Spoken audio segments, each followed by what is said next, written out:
이제 정말 FOMC 회의 시작이 몇 시간 남지 않았습니다. 우리 시각으로 오늘 밤부터 FOMC 회의가 시작이 될 텐데요. 네. FOMC에서 어떤 내용이 나오느냐에 따라서 우리 시장을 포함한 이머징 시장이 출렁일 가능성이 높습니다. 저희가 시나리오별로 대응 전략 세워보도록 하겠습니다. LG경제연구원 배민근 책임연구원 나와 있습니다. 안녕하세요. 안녕하십니까? 네, 안녕하십니까? 네. 과연 FOMC 회의에서 무슨 얘기가 나올까요? 이거 결과를 이제 뚜껑 열어봐야 알겠지만 네. 예상 시나리오를 좀 짜주셨으면 좋겠습니다. 경우에 따라서요. 뭐 예를 들면은 이것부터 생각해보죠. 최상의 시나리오, 우리가 네. 기대하고 있는 거. 뭐 저금리 기준은 당연히 유지하고 양적 완화 이것도 계속 지지하겠다라고 어떤 코멘트가 나오면 시장 영향 어떻게 될까요? 기본적으로 지금 말씀하신 정도의 예상은 하고 있는 것 같습니다. 시장이 최근에 양적 출구 전략으로 곧바로 진입하기에는 조금 부담이 있지 않느냐라는 쪽으로 마켓 컨센서스가 좀 모아지는 것 같습니다. 그러다 보니까 기본적으로 양적 완화에 대한 지지 성명 이 정도는 충분히 나올 것으로 예상이 되는데 그럼에도 불구하고 그 이면에 대한 어떤 의혹, 회의 이런 것들은 사실 존재하지 않나. 한 가지는 의사록에 관한 부분이겠죠. 그러니까 공식적으로는 일단 대외적으로는 기본적으로 양적 완화를 계속 유지를 할 것이고 이것이 상당 기간 지속된다라는 그런 견해가 나온다 하더라도 내부에서는 이미 그 출구 전략 진입에 대한 어떤 목소리가 비등한 상황인 거죠. 이것이 어떠한 그 방향으로 지난 한 달 사이에 변화가 또 발생하는지 이것이 이제 3주 후에 공개되는 의사록을 통해서 나오게 될 텐데 정작 이제 거기에 좀 관심이 많아질 것 같습니다. 그리고 공개시장위원회 끝나고 나서 이제 버냉키 연준 의장의 연설이 이제 예정이 되어 있는데 네. 분기마다 한 번씩 하게 되어 있습니다. 근데 뭐 여기에서도 결국 결론은 정해져 있다 하더라도 기본적으로 경제를 진단하는 어떤 그런 표현들이 어떻게 바뀌는지 또 현재 미국 경제에 대한 어떤 인플레이션 압력을 어떻게 평가하고 있는지에 따라서 사실 시장의 반응은 조금 예민하게 나올 가능성이 있지 않나라는 생각입니다.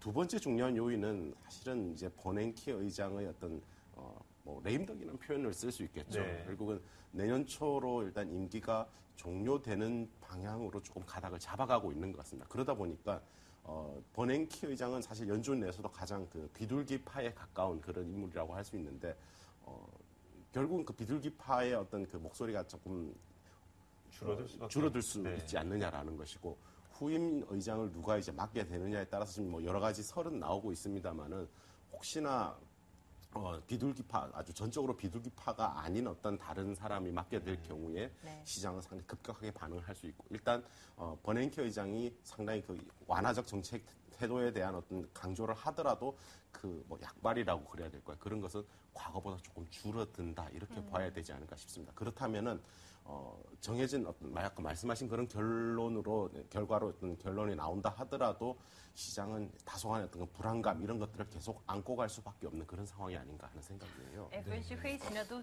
우리의 고민은 계속되겠군요. 그럴 것 같습니다. 자, 게다가 만약에 더 워스트 시나리오, 진짜 안 좋은 시나리오도 저희가 그렇죠. 한번 세워보도록 할게요. 네. 어떻게 보면 말씀하셨던 부분도 양적 완화가 축소될 가능성은 이미 감안하고 말씀을 하신 것 같은데 그 양적 완화 축소의 규모가 예를 들어서 올해 안에 네. 시작이 된다. 이런 식으로 이야기가 나오게 된다면 어떻게 될까요? 현재 연준이 매달 850억 달러 규모의 국채와 주택저당 채권을 매입을 하고 있습니다. 그래서 이 규모를 조금 줄일 가능성이 있는데 최근에 주택 경기가 비교적 완연하게 회복세가 지속되고 있고 또 케이스 실러 지수가 지난 4월치가 굉장히 많이 가격이 오른 것으로 이렇게 나타나고 있습니다. 그렇다면은 오히려 국채보다도 이런 주택저당 채권의 어떤 매입 규모를 좀 조절을 할 수 있을 그럴 가능성이 있는데 이것이 지금 현재는 그 FOMC에서는 이 규모를 상당히 유동적으로 이렇게 가져갔다라고 이렇게 작년 말에 변화했습니다. 그래서 850억 달러보다 이 규모는 작아질 수도 있고 커질 수도 있다. 이론적으로는 그렇습니다. 그렇지만 줄어들게 된다. 그리고 그 규모가 사실은 작은 규모를 줄인다고 하면 의미가 없겠죠. 사실 어떤 중요성이 있는, 인정이 되는 그런 규모 줄일 텐데, 그럴 경우에 시장의 반응, 단순히 주식시장뿐만 아니라 경제 전반에 대해서 상당히 좀 큰, 심대한 영향을 미치게 되지 않을까라는 것입니다.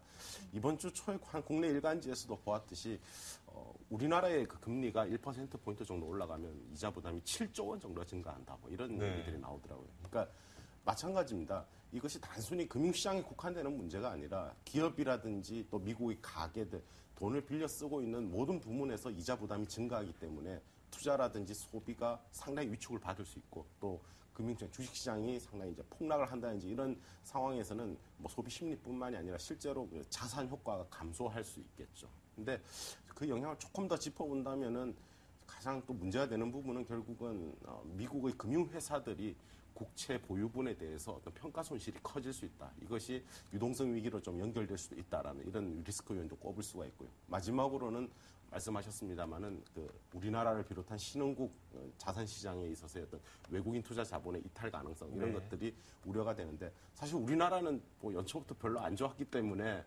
그냥 그만한가 보다라는 생각인데 지금 다른 나라들 예를 들면 뭐 올해 들어서 굉장히 좋았던 동남아시아의 뭐 태국이라든지 필리핀 또 중남미 몇몇 나라들에서는 외국계 자본이 확 밀려 들어왔다가 다시 확 빠져나가는 이런 현상을 아주 극명하게 경험을 하고 있습니다. 이미 최근에. 그래서 이것이 국제적인 이슈로 부각이 되고 있는데 이러한 불안이 더 커지면서 결국은 신흥국에서 어떤 뭐 외환 위기라든지 부채 위기 이런 것들로 하반기에 이어질 가능성도 있다. 그러니까 워낙 파급 효과가 크다 보니까 IMF에서도 지난주 주말에 미국의 어떤 좀 성급하다 보니까 조기 출구 전략 진행을 좀 경고를 하고 나선 것 같습니다.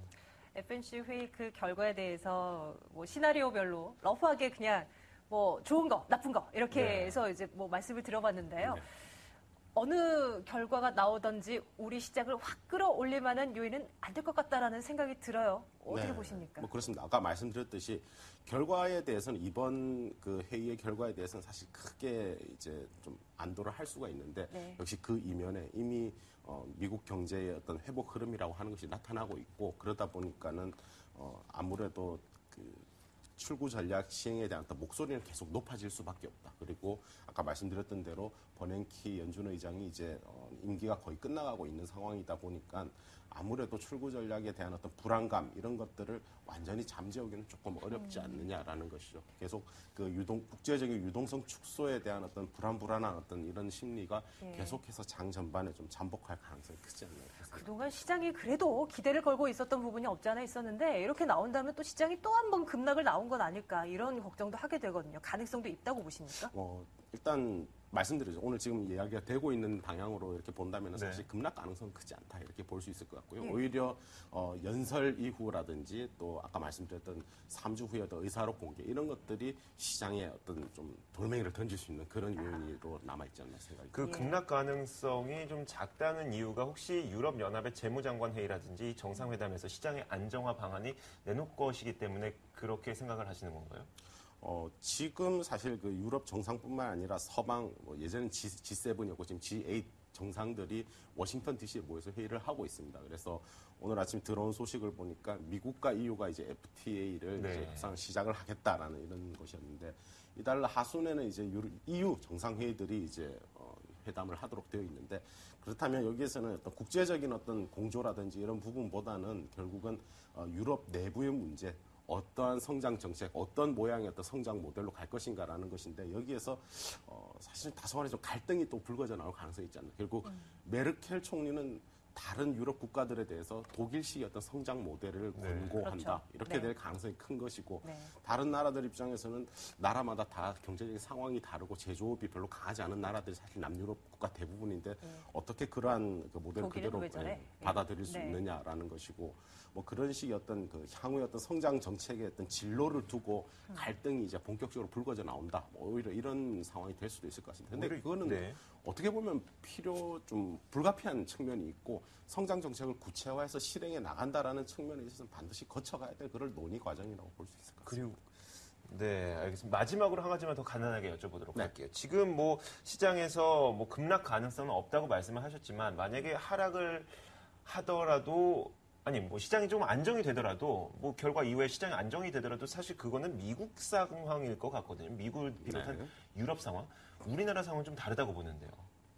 우리나라에서도 뭐 아까 말씀드렸던 대로 전 세계적으로 어떤 외국인 투자자, 그러니까 글로벌 투자자들이 어디에서 먼저 자산을 좀 팔아치울 것인가. 그러니까 미국의 본거지를 둔 미국 금융회사들이 미국 국채를 대량으로 매도를 하기는 쉽지 않고 오히려 유동성을 확보한다든지 미래 위험에 대비하기 위해서는 일단 그 신흥국 쪽에서 어떤 자산을 먼저 이렇게 매도를 하게 될 가능성이 크고. 근데 우리나라가 사실 최근에 경제가 별로 좋지는 않습니다. 저성장이 지속은 되고 있는데 오히려 그래도 어떻게 보면은 상반기 동안 외국인 투자 자금이 많이 안 들어온 것이 지금 약간 조금 안도를 부여하는 그런 부분이 아닐까. 가장 위험한 나라들은 작년 하반기, 올해 상반기 자금이 많이 들어왔던 나라들이 위험하지 않나 이렇게 생각합니다. 오늘 밤으로 이제 다가왔습니다. 6월 FOMC에 대해서 좀 전망을 해보고 그에 따른 영향들 체크해봤습니다. LG경제연구원 배민근 책임연구원과 함께했습니다. 오늘 말씀 잘 들었습니다. 감사합니다.